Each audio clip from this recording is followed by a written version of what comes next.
But of course, look at what's been handed this year. The Queen has had to deal not only with the repercussions of Harry, but and It's incredible. And I know that they released the itinerary for the Platinum Jubilee, and it seems like it's going to be a long weekend of a lot of excitement and fun and concerts and things like that.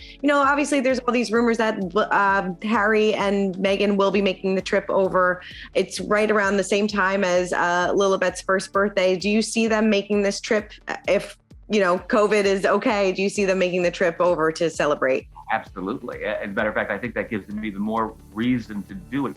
And you're right, it's exactly at her birthday. Her birthday happens right at the second day of this 3-day weekend. I think it's June 2nd or 5th. Mm-hmm. But and her birthday, I believe, certainly is in that window. June 4th.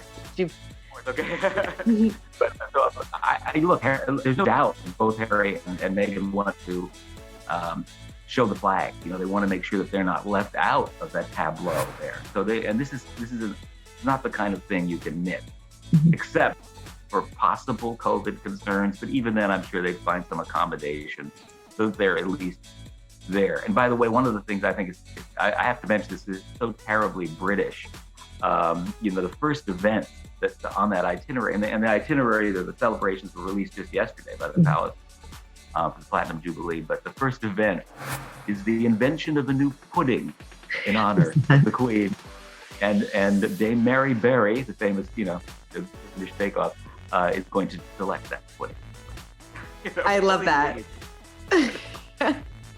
I love that so much. Do you know if they're going to have any tributes to maybe Prince Philip during the Platinum Jubilee as well, or is this just going to be solely focused on the Queen? I'm certain there will be, and I haven't heard. It's not a very detailed schedule, but I don't see how there could not be.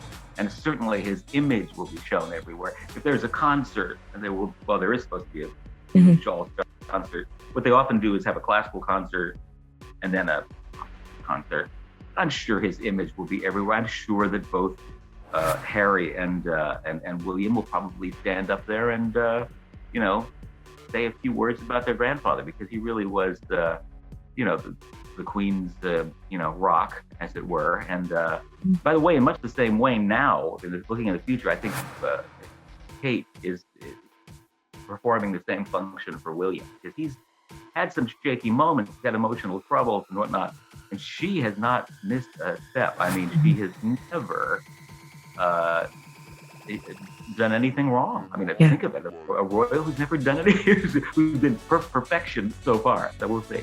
Yeah, I mean, the Queen must be so thrilled and so confident in Kate's future of her role in the monarchy, I would imagine. Oh, that's the one thing she doesn't have to worry about. Isn't that wonderful? I mean, at least there's one thing, But of course, look at what's been handed this year. The Queen has had to deal not only with the repercussions of Harry, and I mean, this is her favorite child, and that only bad things look like they're on the horizon for Andrew. And certainly when Charles becomes king, I don't think he'll have any. I mean, there's this title as Duke of York. I mean, that would be dream, and I can't imagine the Queen ever doing it. But again, it's part of his dated plan to streamline the monarchy.